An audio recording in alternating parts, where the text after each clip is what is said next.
Bonjour à tous, c'est Daniel, pasteur de l'Église biblique baptiste de Charleville-Mézières. Merci de regarder cette vidéo et nous avons commencé une étude par rapport à la famille, le mariage, les enfants. La semaine dernière, on a vu.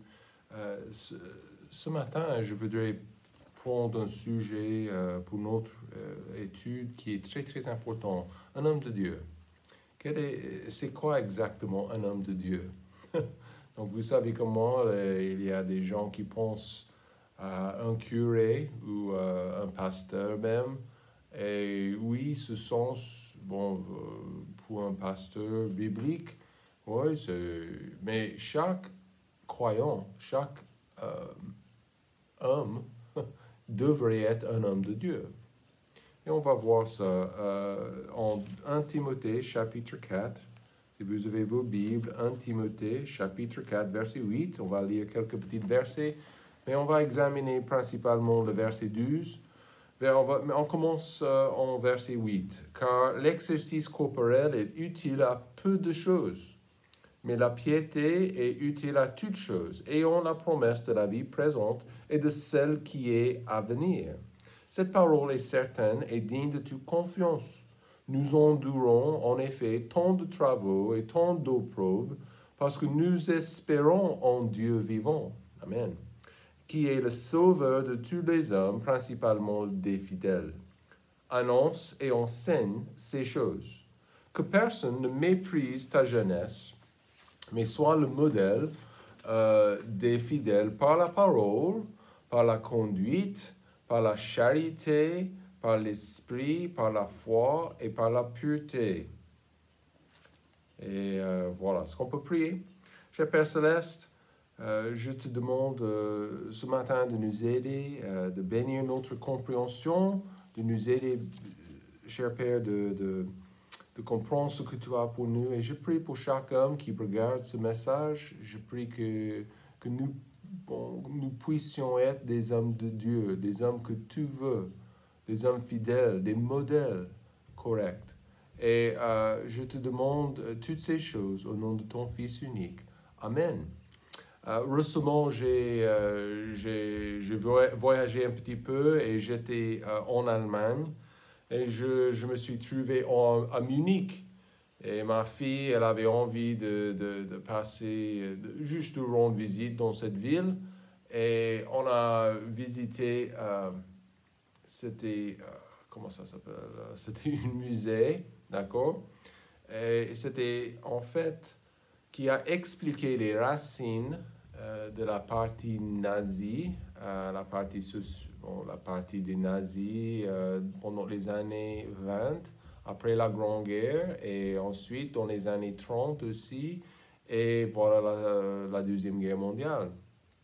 J'ai vu et j'affiche une image, c'était prise pendant un grand rassemblement de cette partie, et c'était des familles, des parents, des avocats, des commerçants qui se sont assistés pour entendre ce que Adolf Hitler avait envie de dire. Et voilà, il a tout expliqué, tout ça, et au fur et à mesure, après longtemps, il était à la tête de l'Allemagne. En fait, les gens, ils ont presque adoré le Führer, Hitler. Et c'est triste à voir ça. Et au fur et à mesure aussi, ils ont mis des choses, des activités pour la jeunesse. Ils ont mis plein de choses pour côté filles et côté garçons, la jeunesse d'Hitler, ils ont nommé ça. Et voilà, il y avait toutes sortes d'activités et c'était pour les préparer certainement pour la guerre, pour se battre pour l'Allemagne. Et voilà. Mais c'est intéressant de voir comment ces jeunes et comment ces familles, si je peux dire, adorer Hitler. Mais Hitler, il était, et nous savons bien maintenant, il était un mauvais exemple, n'est-ce pas?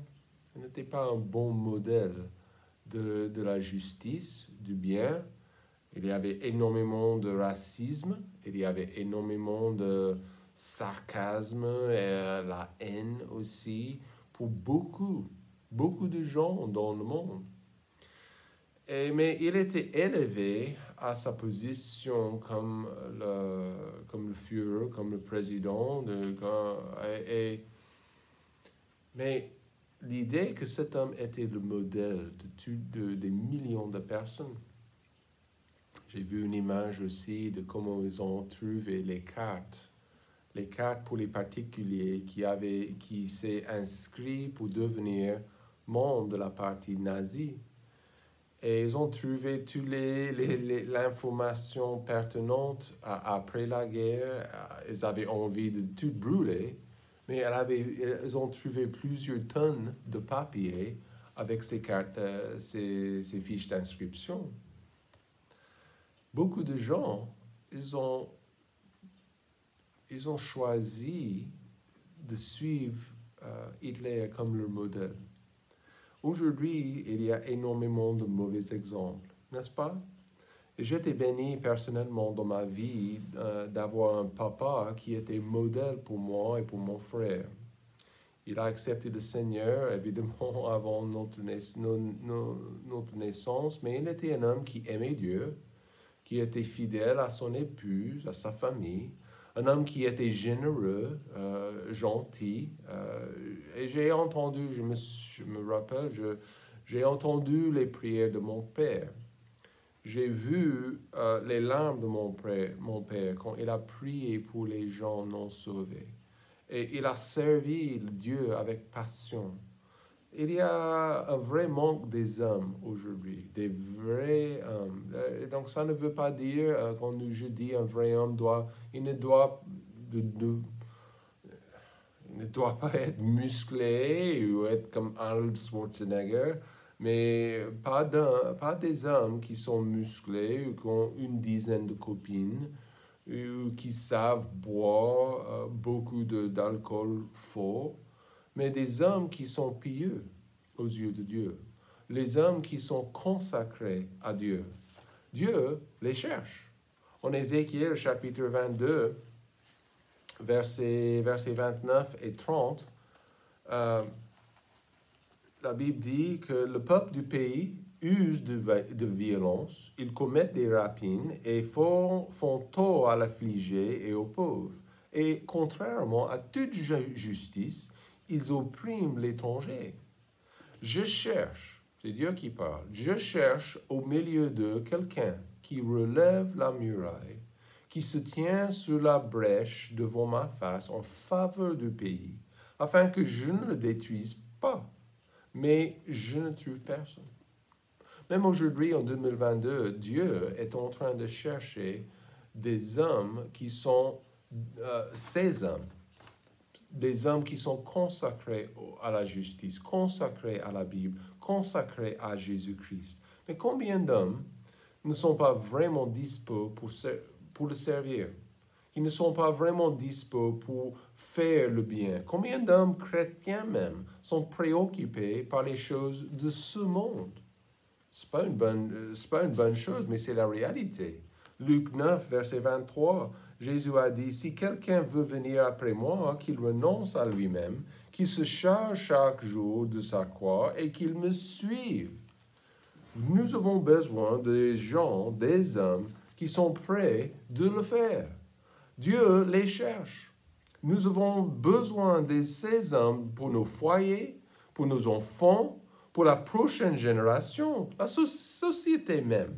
Même si la société en général est anti-Dieu, la société même a besoin de ces hommes croyants qui peuvent servir comme un barrage qui empêche ou qui ralentit les vagues du mal dans notre monde, dans notre société. Un homme de Dieu sert comme un modèle. Et c'est très important pour nous d'entrer dans le marché, d'entrer dans notre communauté pour servir comme un modèle de bien, de la justice. Philippiens 3, verset 17, soyez tous mes imitateurs, c'est Paul qui dit ça, frères, et regardez à ceux qui se conduisent suivant le modèle que vous avez en nous. Donc, voilà ce que nos foyers, nos communautés, nos quartiers ont besoin. Des hommes de Dieu, des hommes qui sont consacrés, qui sont fidèles. Paul était un modèle pour Timothée. Timothée était son fils spirituel qui exerçait ses fonctions pastorales. En effet, Timothée était responsable de l'église d'Éphèse. Il était jeune. Paul, il a encouragé d'être modèle. Trop de fois, nous voyons le mauvais comportement chez les gens qui devraient être spirituels. Et cette hypocrisie, ça va vraiment frustrer la cause de Christ dans le monde et aussi dans nos foyers. Et voilà ce que nous devrions chercher à avoir, c'est une vie exemplaire. Et c'est la pensée aujourd'hui. Soyez un modèle pour Christ. Et voilà, première chose, un modèle en parole. Un modèle en parole. Verset 12, que personne ne méprise ta jeunesse. Donc, il faut se rappeler que Timothée, il n'était pas âgé. Il était un jeune homme, un croyant, mais il était aussi appelé par le Seigneur pour diriger, pour guider les Éphésiens dans cette assemblée. Et voilà, en parole, il dit que personne ne méprise ta jeunesse, mais sois le modèle des fidèles par la parole. Donc, Timothée était obligé certainement de prêcher. Mais il était obligé de vivre aussi, comme nous. Mais il faut se rendre compte, qu'est-ce que nous disons dans nos... Jésus a dit, car c'est de l'abondance du cœur que la bouche parle.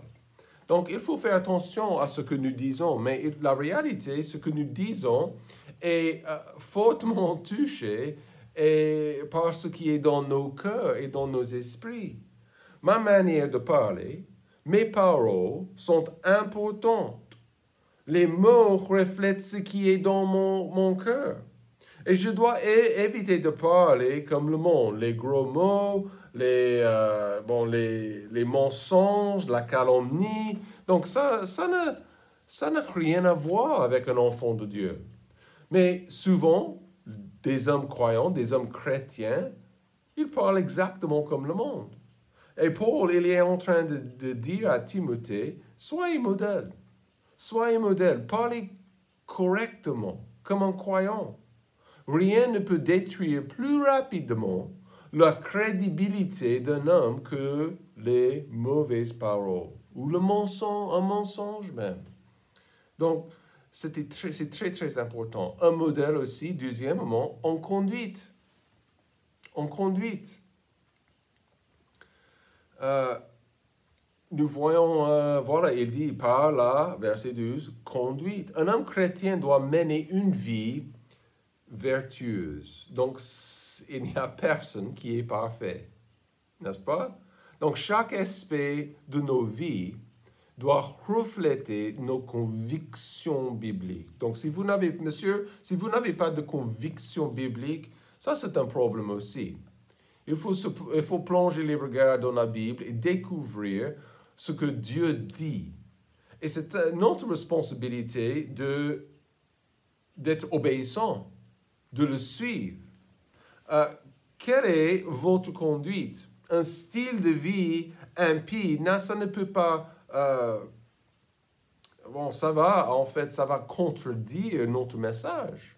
Si je mène ma vie exactement comme le monde, je fais les mêmes choses, je dis les mêmes choses, donc ça va vraiment... Comment est-ce que je peux être vraiment un modèle biblique?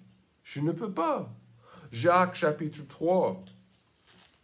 Jacques 3, verset 13, la Bible dit, y a-t-il parmi vous quelqu'un homme sage et intelligent qu'il montre ses œuvres par une bonne conduite avec la douceur de la sagesse?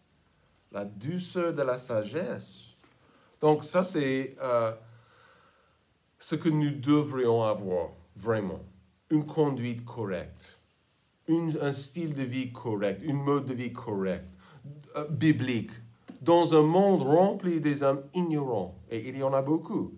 Un homme chrétien démontre la sagesse de Dieu, une bonne conduite dans ses affaires, dans le foyer, dans l'église, quelqu'un qui vit ce qu'il confesse. C'est ce que nous cherchons aujourd'hui. Nous cherchons aujourd'hui nos mariages, nos foyers, nos enfants, la prochaine génération, nos assemblées chrétiennes ont besoin de ces hommes avec une bonne conduite. Et la deuxième chose, un modèle en amour, par la charité, la Bible dit.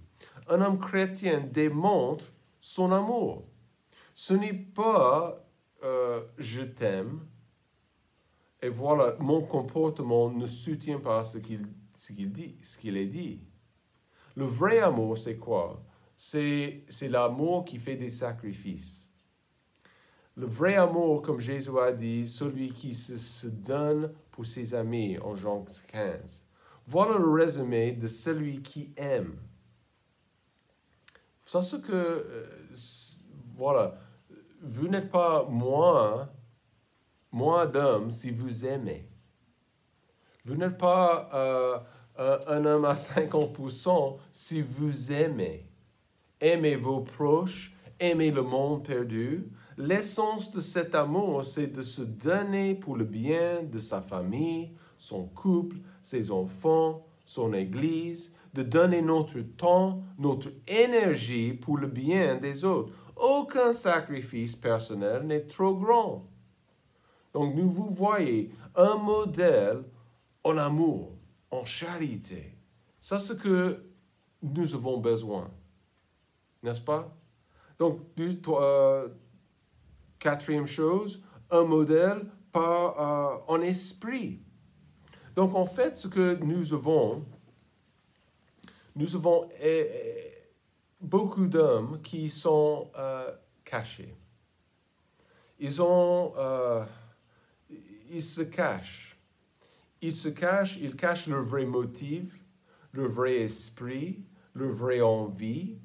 Donc, en fait, je veux avoir l'esprit de Christ, en fait. Je veux avoir cet esprit de Christ, cet esprit généreux, cet esprit qui est prêt, comme je viens de dire, d'aimer les gens, d'être la personne que Dieu veut. Donc, ça veut dire que je dois être ouvert, et ça veut dire que je dois être honnête. Je dois être honnête avec ma femme, je dois être honnête avec mes enfants, et je dois être ouvert avec les autres personnes. Donc, ça veut dire, si je suis ouvert en esprit, je serai blessé de temps en temps, n'est-ce pas? Je serai critiqué de temps en temps, ça va arriver. Donc, en fait, Timothée, il a bien expérimenté ça. Il a expérimenté ça comme pasteur de cette église à Éphèse. Mais il faut cet esprit de Christ, cet esprit de courage, cet esprit motivé pour aller jusqu'au bout. C'est ce que nous avons besoin dans des hommes. En fait, ce que nous voyons chez les hommes, même chez les croyants, les échecs. Des hommes qui sont prêts de s'arrêter tout de suite. Et vous savez, même personnellement, je trouve dans mon esprit des moments quand je suis prêt de m'arrêter. Et voilà, ça, ce n'est pas vraiment l'esprit de Jésus. Il faut être comme lui, un modèle, parce que les gens vont nous suivre. Un modèle aussi en foi, par la foi, la Bible dit. Ce mot ça n'évoque pas la croyance, d'accord, mais la fidélité ou un engagement personnel, un engagement inébranlable. Un homme chrétien se montre fidèle en toutes circonstances. Certainement, il y a des moments où on est fatigué, on est prêt de s'arrêter, mais Dieu veut la fidélité. Il veut que je sois modèle de cette fidélité chrétienne. Et un homme fidèle, il tient son cap. Il va jusqu'au bout. La loyauté, la fidélité, ça va influencer notre monde. Ça va influencer la prochaine génération. Un modèle en foi. Et la dernière chose, un modèle en pureté. Le terme ici en grec, ça désigne principalement la pureté par rapport à la sexualité. Et dans les gestes et dans les intentions du cœur. Chaque fois, bon, j'ai un garçon à la maison, 2 garçons à la maison, bientôt 11 ans aussi, un garçon de 15 ans. Et je dois me rappeler que je suis modèle. Je veux que mes enfants comprennent, mes jeunes comprennent que c'est important d'être pur. Les choses que je vois, les émissions que je regarde. Donc, rien ne peut dévaster une famille que l'impureté sexuelle. Le monde cherche à vous rendre sale, monsieur chrétien. Le monde cherche à vous rendre comme les impies. Les impies veulent que tu sois comme eux, aussi sale, aussi dégradé comme eux. Protégez votre cœur à tout prix. Satan, il lance ses attaques régulièrement, quotidiennement chez vous. Il cible votre cœur, il cible vos pensées. Il met des choses devant vos yeux pour vous attirer. Donc, c'est souvent dans les médias, souvent dans les affiches partout. Donc, il faut faire attention. Protégez votre cœur, monsieur. Soyez un homme de Dieu. Soyez modèle pour Dieu, pour vous-même et pour votre famille. Proverbe chapitre 4, verset 23. Garde ton cœur plus que toute autre chose qu'on garde, car c'est de lui que procèdent les sources de la vie. Si vous êtes impur, c'est impossible d'être l'homme que Dieu veut, si vous êtes impur. Donc, nous avons une responsabilité d'être modèle pur. Et toutes ces autres, c'est une bonne liste de choses. Et j'espère que ça nous motive. Ça nous motive d'être les hommes que Dieu veut. Et ça, c'est ma prière pour vous aujourd'hui. Un vrai homme. Un homme qui tient le cap. Il est là. Il est présent. Il est honnête. Il est franc. Il est biblique. Il est spirituel. Et il aime et il suit son Dieu jusqu'au bout. Combien de temps qu'il reste dans votre vie pour l'investir pour la cause de Jésus-Christ? Que Dieu vous bénisse.